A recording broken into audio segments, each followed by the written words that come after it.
credit are more likely to be audited, that would have just meant more auditing.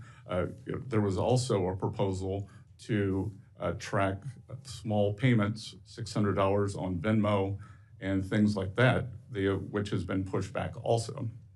But what is the forward program to ensure that there is an equitable? I have some quarrels with what you said, but what is the plan, the implementation plan to ensure moving forward we are getting towards a more equitable enforcement rate?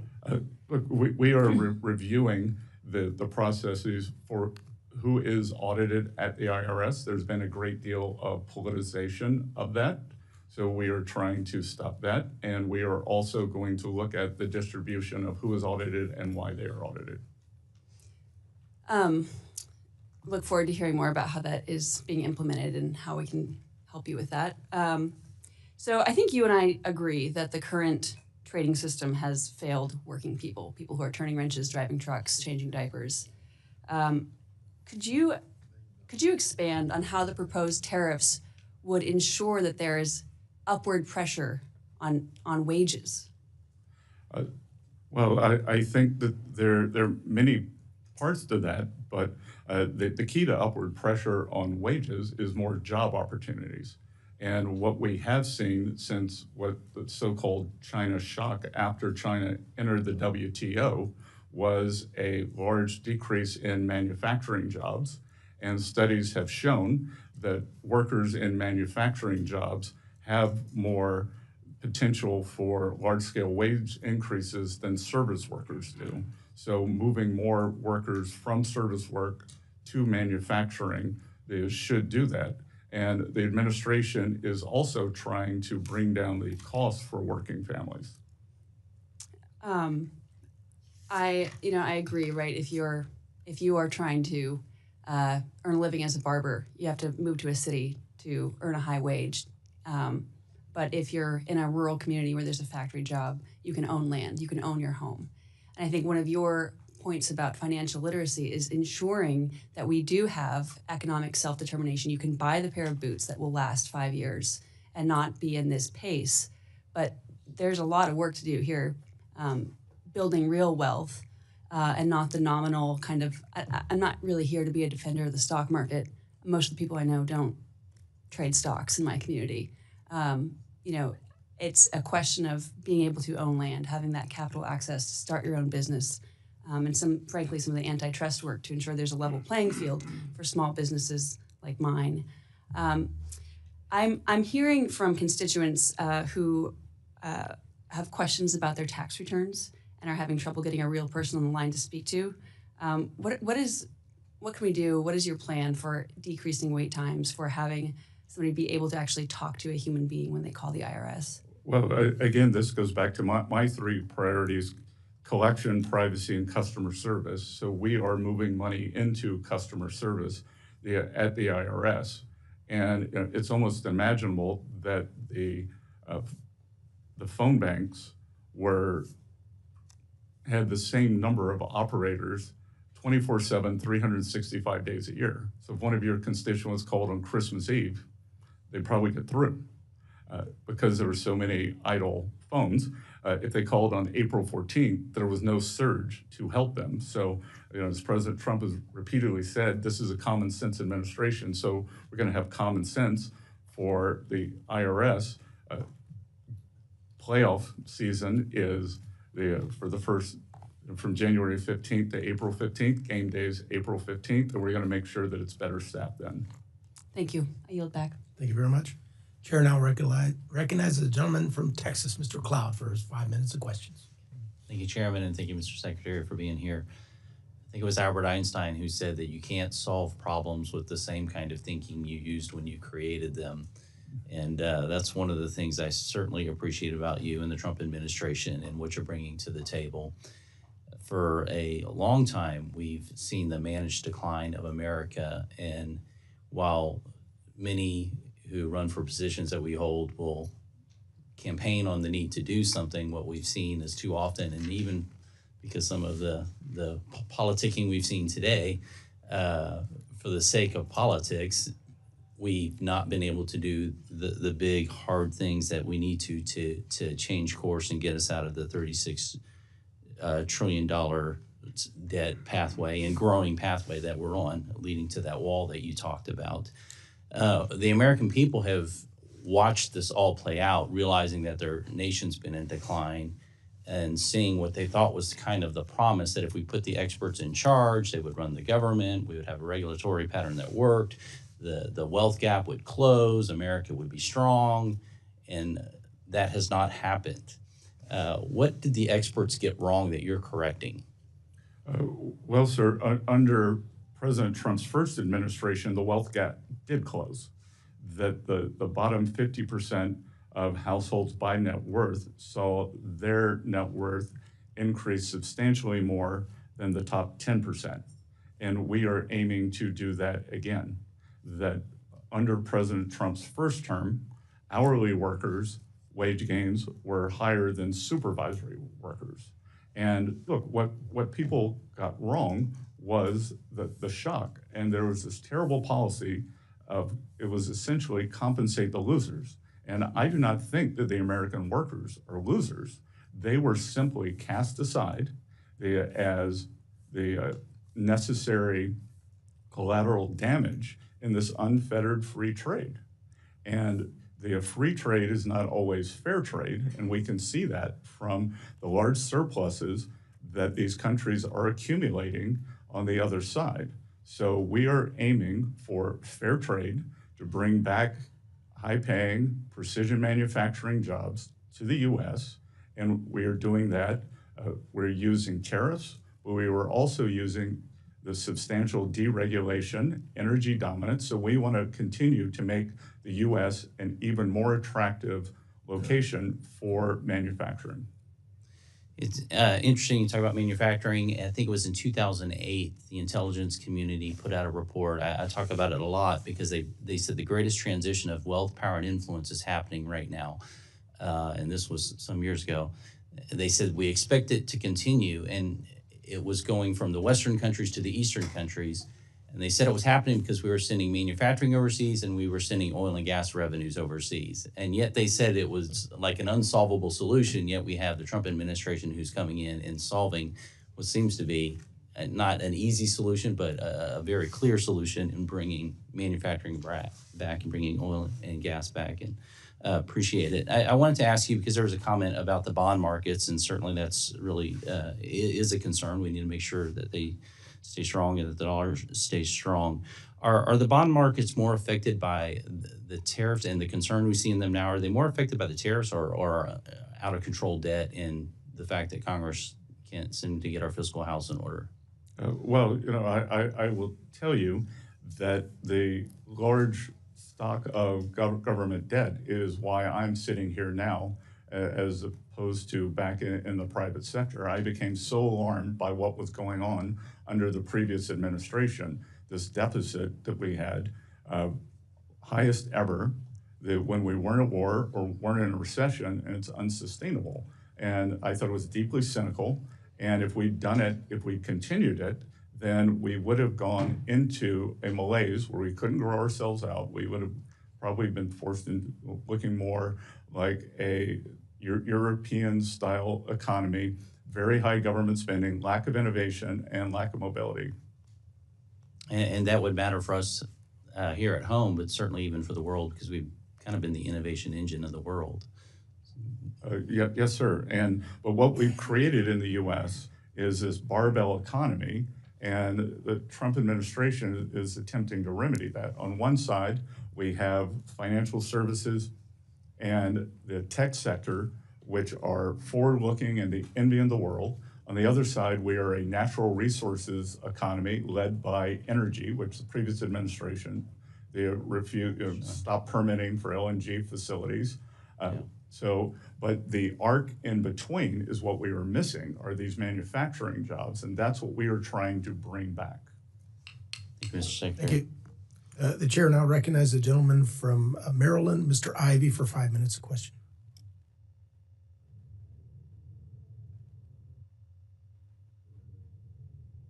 I appreciate you being here today, Mr. Secretary.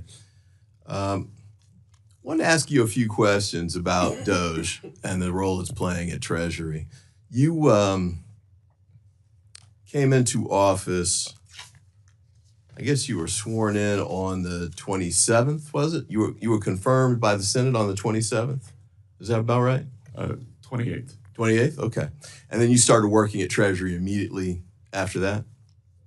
All right, and Doge began working there as well with respect to the payment systems?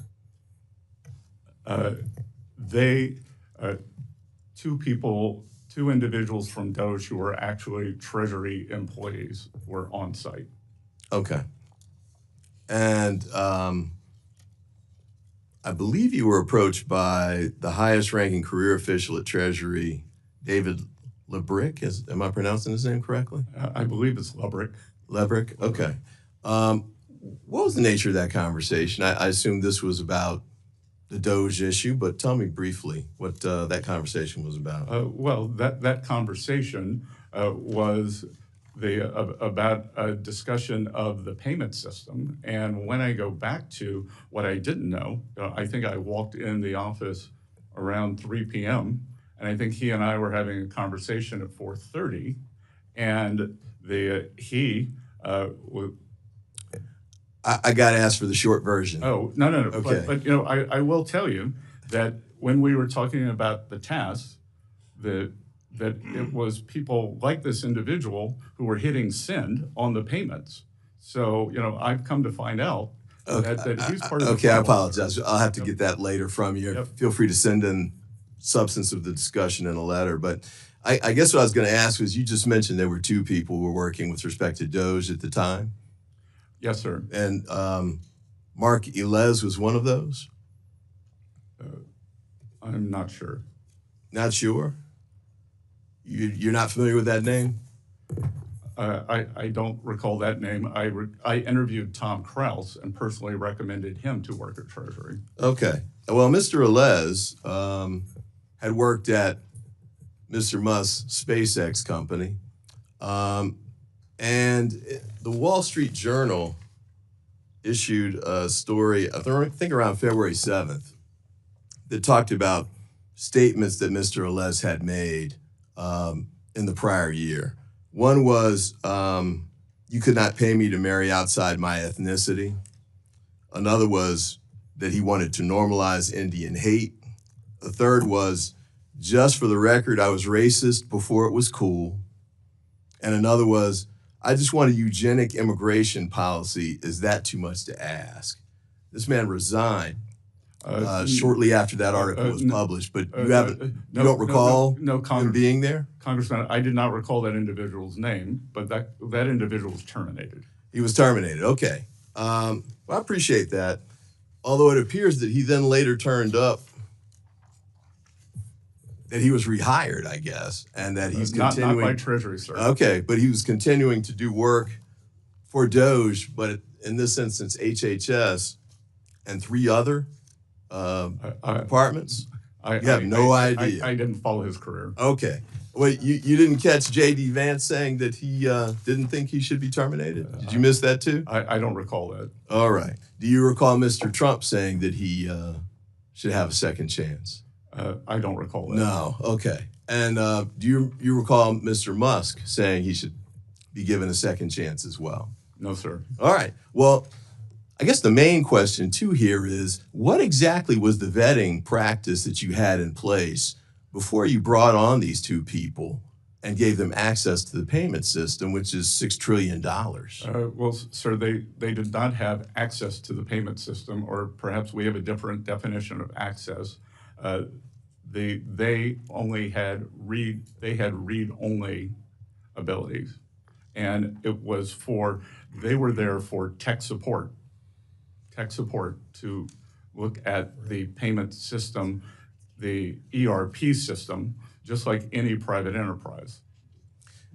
Is this an individual that you would have brought on even in that capacity if you'd known that he'd made these statements prior to him becoming part of that team? Congressman, that I think it's very difficult to monitor everyone's social media. That's not what I asked. If you knew that he had made these statements would you have brought him on in the capacity that he had at the Department of Treasury? I think the Office of Personnel Management would have flagged that. Would you have brought him on? Sir, I'm not going to speculate. The chair now recognizes the gentleman from New York, Mr. Lalota, for his 5 minutes. Thank you, Mr. Chairman. Good morning, Mr. Secretary. Good to be with you this morning, sir. I'd like to use my time to talk about taxes and trade. As head of Treasury, you advise the president on taxes and trade, sir? On both, sir. Among many other things, Yes. of course, yes. And Mr. Secretary, in your estimation, how did President Trump's 2017 signature tax bill affect American job creation, employment, and wage growth? Mr. Vice Chair, it provided a substantial non-inflationary impetus to the economy, which resulted in real wage gains on a non-inflationary basis for the American people and a robust economy. I would add, I'm with you 100%. I'd add some data into there. 4.9 million jobs between the passage of the tax bill and the COVID pandemic. Employment rates dropped from the 4s to the 3s, and we had a lot of wage growth, especially within the middle class. And that sets me up for my next question. Congress now is considering extending those tax cuts, which expire at the end of this calendar year. Would that be a good idea, Mr. Secretary? Congressman, what Congress is considering is making them permanent, which is a better idea. We're considering a lot on that tax bill. We're also considering SALT, which I think is an awesome idea as well. But nevertheless, on the greater bill, public polling suggests that you're right, and that 8 of 10 Americans agree that extending those tax cuts are a good idea, recognizing that they help grow wages, they help lower employment, and help personal wealth. But I want to use the remainder of my time to talk about trade policy, Mr. Secretary. Is it true that America's trade deficit is about $1.2 trillion? Approximately, yes, sir. And with China, Mr. Secretary, about $300 billion? Yes, and I believe it may have increased slightly. Yeah. And Mr. Secretary, what impact does China's exploitation of child labor and near slave-like labor, what impact does that have on the trade deficit? Well, sir, that it creates an unlevel, aside from the values problem that Americans do not believe in this behavior, that it creates an unfair trading advantage. And we can see that from the size of the deficit, but more importantly, from the size of the large surpluses they're accumulating. And Mr. Secretary, what impact does China's notorious theft of America's intellectual property have on our $300 billion trade deficit? Well, I think that is a problem for not just the U.S., but for every other country.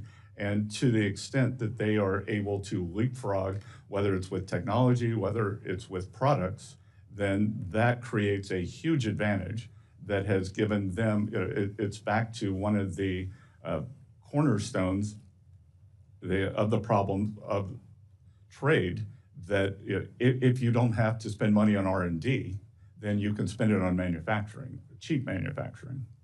And Mr. Secretary, are tariffs a tool to reduce America's trade deficit, specifically with China? Yes, sir. And are they also a tool to protect American jobs, Mr. Secretary? 100%. And Mr. Secretary, you could probably tell by how far I sit in the dais, I'm somewhat new to Congress, but yet hypocrisy still offends me. And there's a lot of double talk and hypocrisy in this town. I'm going to read you a couple of quotes, Mr. Secretary. I'd like you to tell me if you think President Trump or somebody from the administration has said it, or if you think Senator Schumer has said it on tariffs. Quote, tariffs are a necessary step towards addressing the unfair imbalance of China's trade relationship with the United States. Did Schumer say it or did Trump say it? I would imagine the president. Schumer said it, sir. Schumer was just a year ago, in February 2024, talking about tariffs being the answer to combat some of those issues in China, specifically ripping off our intellectual property and exploiting slave labor and child labor. Well, Congressman, I would also note that the many government officials, including presidents, were also in favor of a border wall until President Trump was. Good point. That leads me to my second question. Who said it, Schumer or Trump, that tariffs are vital to protect American workers, American manufacturers, American innovation, and our national security. Who said it, Trump or Schumer? I would imagine it was the ranking member. It was the Senate Minority Leader, Chuck Schumer, said it. And like what you said, it was cool until Trump got in office, and now he's opposed to it. My time is about to expire, Mr. Secretary, but I want to commend you for fighting for American middle-class workers. I do think that extending the tax bill with a couple of tweaks like SALT is important. I do think that fighting for our middle-class workers are important, and I implore you to stay on the right path, sir. Good. Thank you, Congressman. Thank you for getting that SALT plug in, Mr. Lalota, twice. The chair now recognizes the gentleman from Georgia, Mr. Bishop. Thank you very much, Mr. Chairman. Thank you for being here, Secretary Bessent. I wanted to ask you some questions about the reports that the administration is cutting IRS workforce roughly in half with a goal of 50,000, including many of the frontline enforcement positions. A recent study concluded that this would result in a loss of $19 billion in foregone revenue just in 2026 and up to $350 billion over the next decade. Such substantial cuts in staffing could cause reductions in voluntary compliance as taxpayers will feel emboldened to cheat on their taxes. And an IRS official previously testified that a simple 1% decline in the compliance rate translates into $30 billion in lost revenue for the government. If the administration is truly concerned about reducing the federal deficit, as you indicate, why would it consider staffing reductions that reduce the IRS's capacity to collect much-needed revenue that can be used to reduce the deficit or pay for critical services? A recent Treasury Inspector General for Tax Administration's report indicates that the IRS compliance workforce would be drastically hit 31%, with revenue officers 18%. They are paying the maximum taxpayer compliance responsibilities that are needed for revenue for the government. It appears that 31% of the reduction in force, and I think since January, the federal workforce has been reduced, and IRS started out with 103,000, and now it's down to 91,600, which is an 11% reduction in the workforce. That's 31% loss in revenue agents, 18% loss in revenue officers, 10% loss in contact representatives, and 10% loss in tax examiners. It seems to be really, really foolish to pursue that. Can you tell me why that makes sense? Briefly. Sir, so I think there are two things here. There's the actual decrease that you just cited, which is about 11%. And then if you could tell me where you're getting this number that there's going to be a 40 or 50. The IG's report. Sorry? The IG's report. There's going to be a 40 or 50% decrease because, sir, I will tell you. That was the goal. But before I took this job, I didn't particularly like the term fake news. Now that I have it, I think it's probably not strong enough. Okay, because on March 22nd, let me change the subject. Let me move to another subject, Mr. Secretary. Thank you. Mm-hmm. If you want to elaborate, you can. You can send us. I'll be happy to have my office. Let me say that since this administration has come to the White House, the price of groceries has increased by 0.5% in only 2 months. According to a recent report by the Groundwork Collective, the price of meat, poultry, fish, and eggs has grown the fastest, up 2.9% since January of 2025. Eggs at a record high of $6.23 a dozen, up from 26% in January 25 alone. What is the administration doing to bring down the cost of food? What is the administration doing to ensure that the impact of the tariffs don't disproportionately fall on our nation's farmers? I've got a list of headlines from farmers all across the country that are complaining about the impact of the tariffs on their capacity to sell their products. Can you tell me what the administration is doing to bring down the cost of food? Well, a couple of things, Congressman. First of all, you may or may not know I am a farmer. Secondly, that we inherited a momentum. Food prices, like monetary policy, have long and variable lead times. The price of eggs was up substantially during the Biden administration. It has been brought down 52% in the past few months. And It just went up the last 2 months. I just told you. no, sir, I think that's not 100%. Since January. And finally, we are 26%. we are bringing down energy cost, and energy cost, transportation is one of the single biggest factors in food pricing. So diesel prices across the country have come down, and that will result in lower food prices. Chair now recognizes the gentleman from North Carolina, Mr. Edwards, for any questions he may have. Thank you, Mr. Chair. Mr. Secretary, thanks for being with us this afternoon. Earlier this year, I co-sponsored a bill, the Anti-CBDC Surveillance State Act, that would prevent the Federal Reserve from issuing central bank digital currency.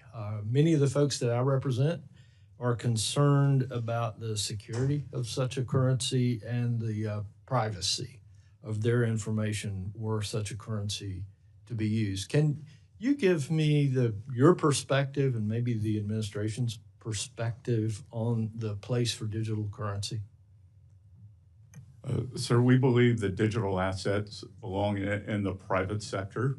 And my personal view is that having a central bank digital currency is a sign of weakness, not strength, because really the reason, if there is a reserve, say a reserve manager or a foreign central bank holds US dollars, then there is a wide variety of US assets they can invest in.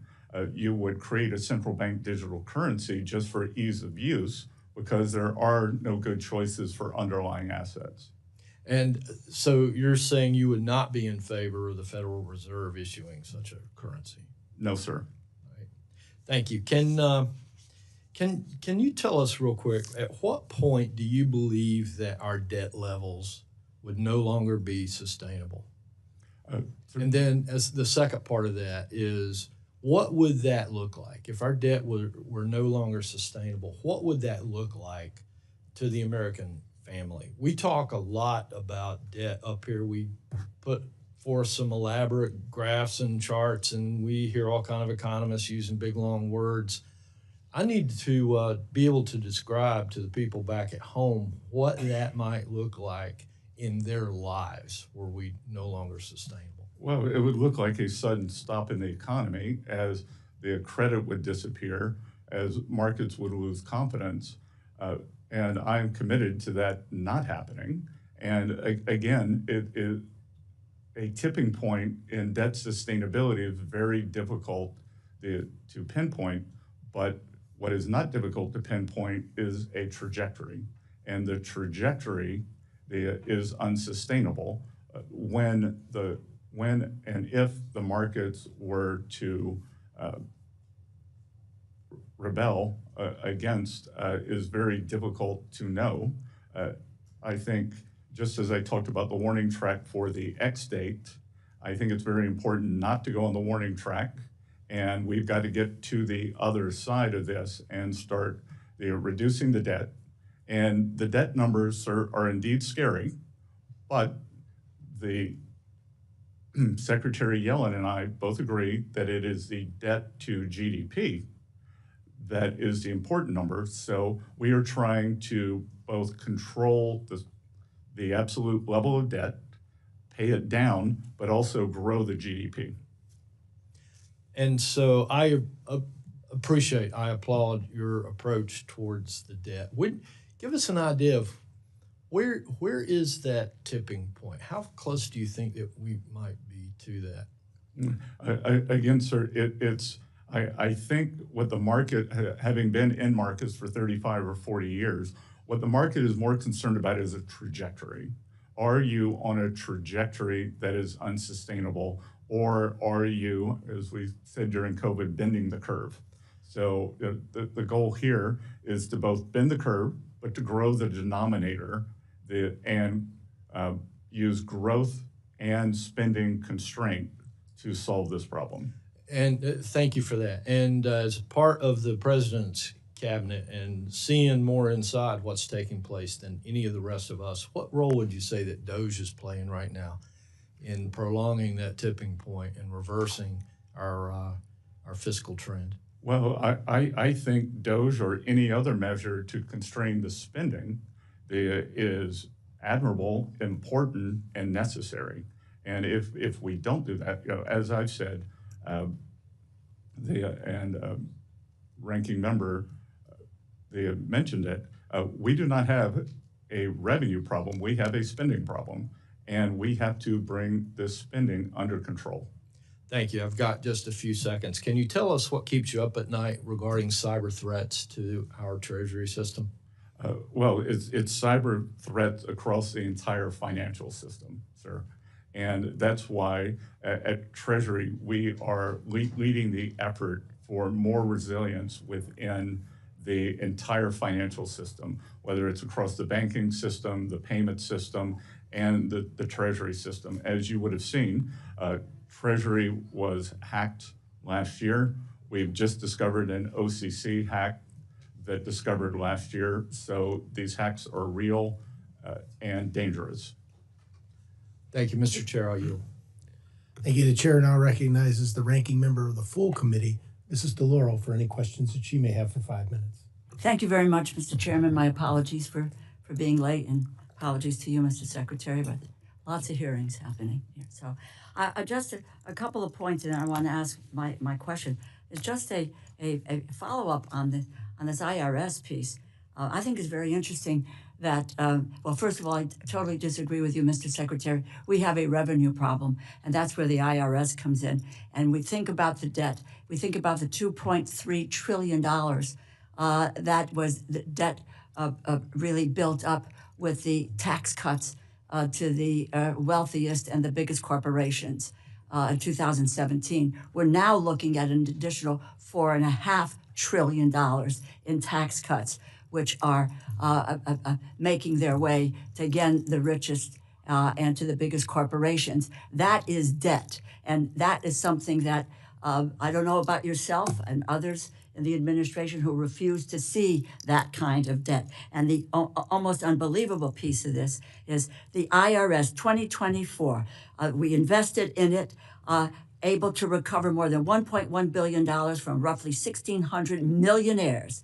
Projected at the time that investments in high-end enforcement data and analytics that an additional $851 billion would result in revenue over the next 10 years. The Inspector General has said IRS lost 30% of auditors under Elon Musk's illegal purge. People who are wanting to ensure that millionaires and billionaires are paying their taxes. And the issue is that we're going to pay for those taxes by taking it out of the hide of Medicaid and of children, of low-wage workers, and of seniors. The issue that I want to try to get to, I'm going to make another point, is your comments on your recent comments that seem to call into question the vitality of the textile industry in the United States and national security. I applaud the administration for the steps they've taken on de minimis and closing down that loophole. I think it was very, very important to do this. We need to go further. It needs to be applied to all countries, not just to China. But unbelievable commentary on the U.S. textile industry. Provides good jobs across this country, particularly in rural areas. The supply chain directly employed 471,000 workers, produced roughly $64 billion in product in 2024. Let me get to my question with only 2 minutes to go here.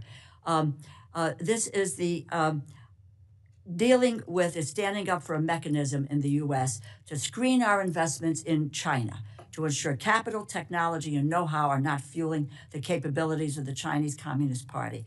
I've had a bipartisan bill to do that for years, helped negotiate the bipartisan bill that nearly passed last year, and I strongly support executive action to address the issue.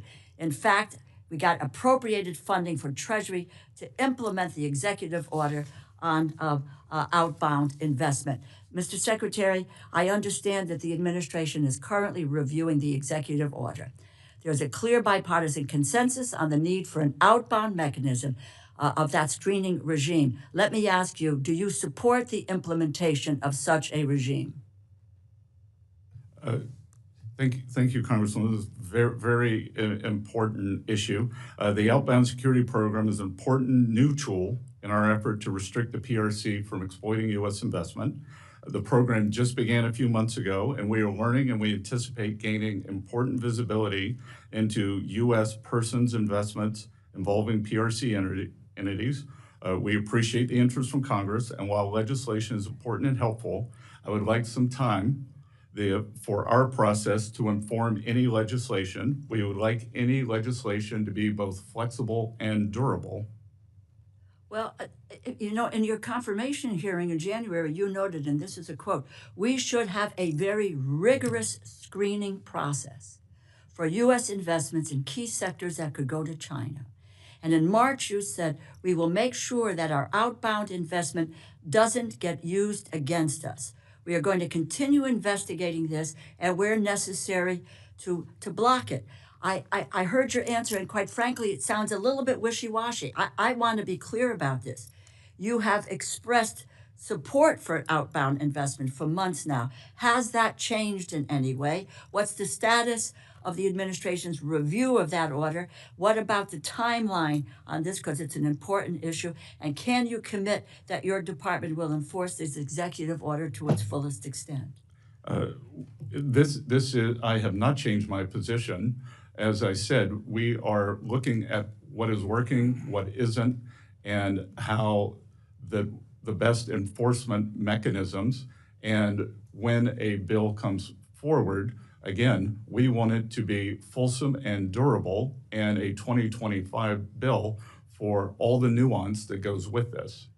Well, I'm out of time, but please understand, we have bipartisan support. It made it into the continuing resolution, but for the influence of Mr. Musk, and it is critically important for our competitive edge. And I don't believe there's any reason for the administration to roll back. My hope is that we will move forward and keep the pressure on in order to be able to preserve our competitive advantage and not cede to the Chinese economy. We're in complete agreement. Thank you.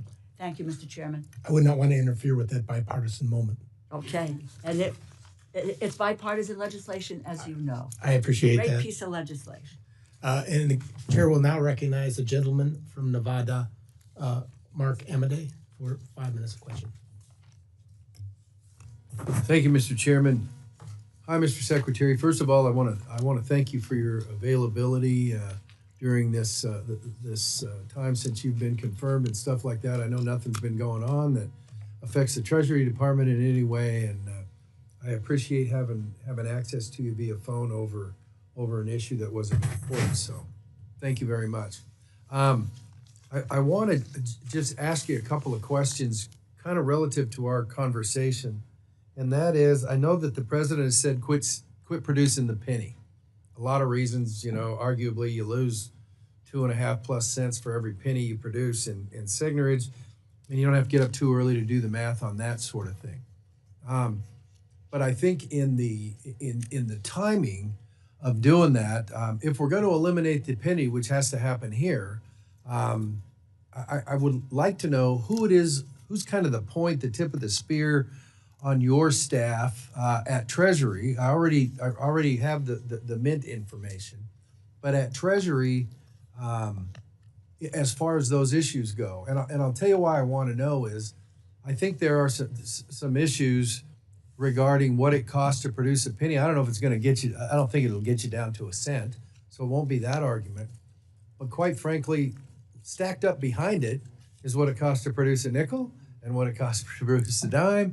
I don't know about the quarter, but anyhow, to make sure that we are at least giving your department and the Bureau of the Mint the most tools necessary to, if you will, untie their hands when they're looking for who they buy their blanks from and stuff like that, that goes directly into what it costs to produce one.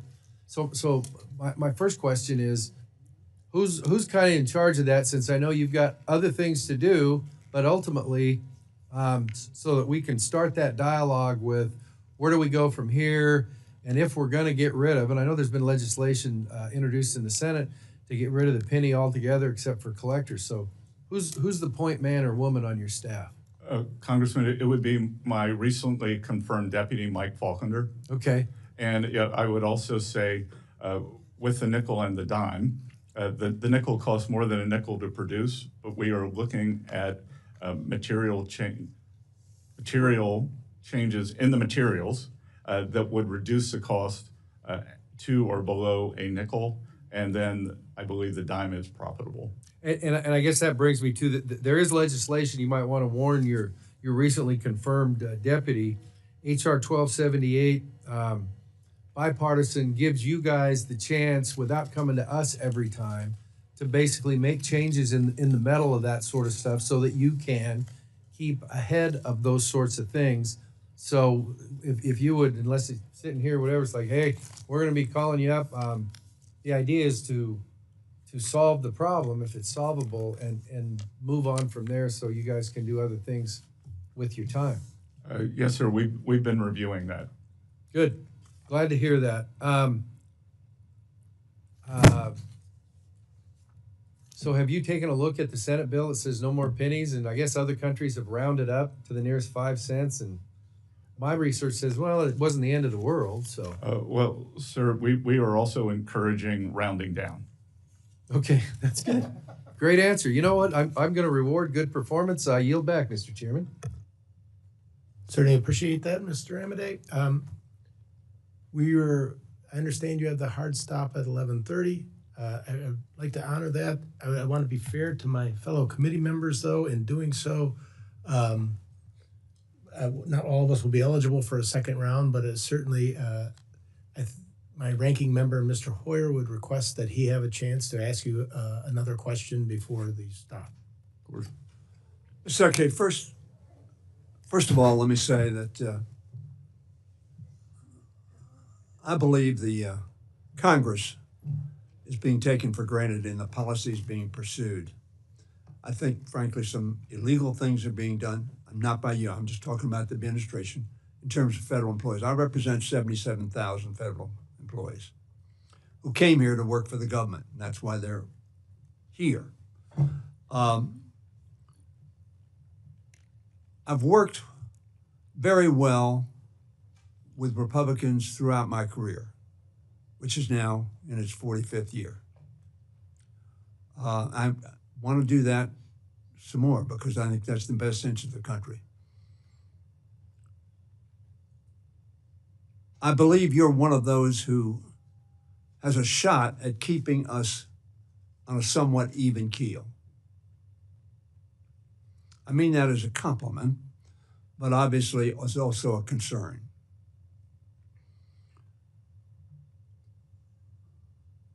When you say, and I want to reiterate this, that we have a spending problem, and I retort to you, no, what we have is a paying for problem.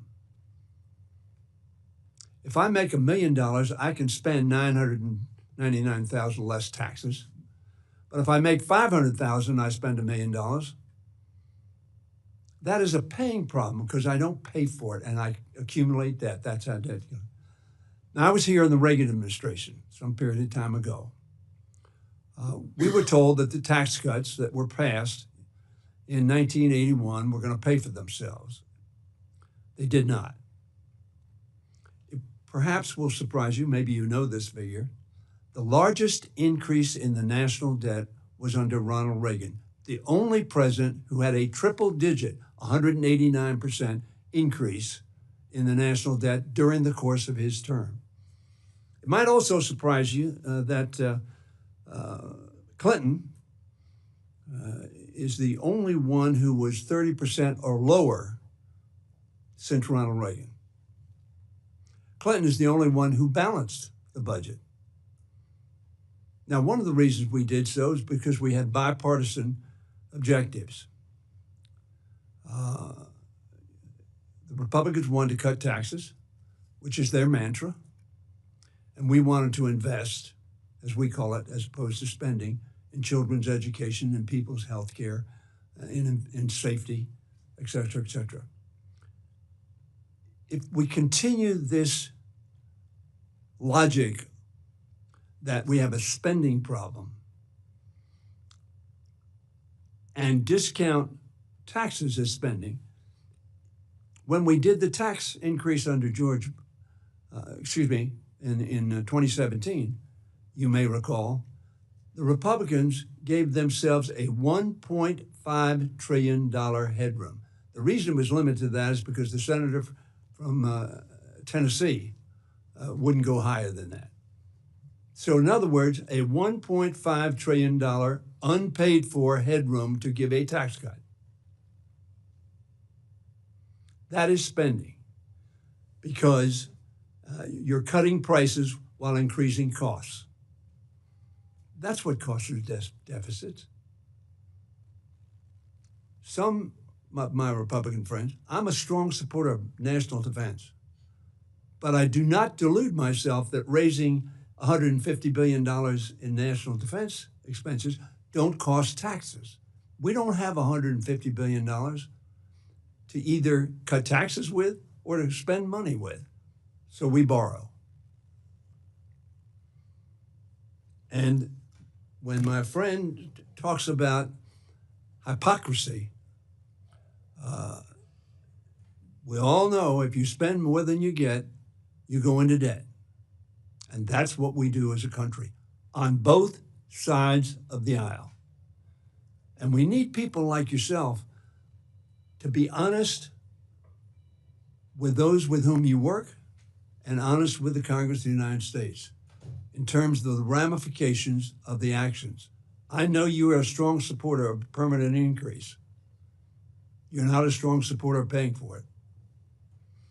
And you can cut all of non-defense discretionary spending and you won't get there. And this game that Mr. Musk has played, he had no sense of the ramifications of the actions he's taken. He knew how to do it. He was prepared. As one article in the Atlantic Journal said, the blitzkrieg, which our speaker calls flooding the zone, been pretty effective at that, just trying to watch where the ball is and see if you can respond. But Mr. Secretary, I have a lot of questions. I'm going to send them to you, ask them to you, and I would like to take some time with you on that. I have great respect for your background and your abilities. And I am really praying that you will bring a voice of reason and rationality to our deliberations. My time is over, and I appreciate the chairman's forbearance. But this is serious business. Very serious business. And I agree with you. A $37 trillion debt is not sustainable. And we all have to do it, but we have to do it together. That's the only way it will get done. Thank you, Mr. Chairman. Thank you. You have a response, Mr. Secretary? Congressman, thank you for that. And I would note that while President Reagan substantially increased the defense budget, the Clinton administration was able to capitalize on the peace dividend. But as you said, the defense budget dropped dramatically post the fall of the Iron Curtain, which contributed to the fiscal soundness. And through, as you said, through bipartisanship, working with Speaker Gingrich, they worked together. So I would hope that we could do that again. Which, by the way, cost Gingrich's job. The right wing of his party was incensed that he did that. And what it did was had a rational policy because both sides participated. So, the senator from Tennessee is actually my neighbor. So I see him quite often. And look, there are ramifications here. And you're not talking about any current senators from Tennessee. He's left. No, I know. Yeah, okay. Senator I want to Corker. make sure we had the right Tennessean. Senator Corker. Yes. Yes. Is my neighbor. Uh-huh. So, and I look forward to inviting a bipartisan solution. Thank you, sir. And with that, our time is concluded. I'd like to thank you, Secretary Bessent, for being here today. There may be some members, as the Ranking Member Hoyer has indicated, who have questions. They're going to submit those questions for the record. And we ask any of the, please submit those questions to the subcommittee staff within the next 7 days. I would ask that you try to respond to them within the next 15 business days after receipt.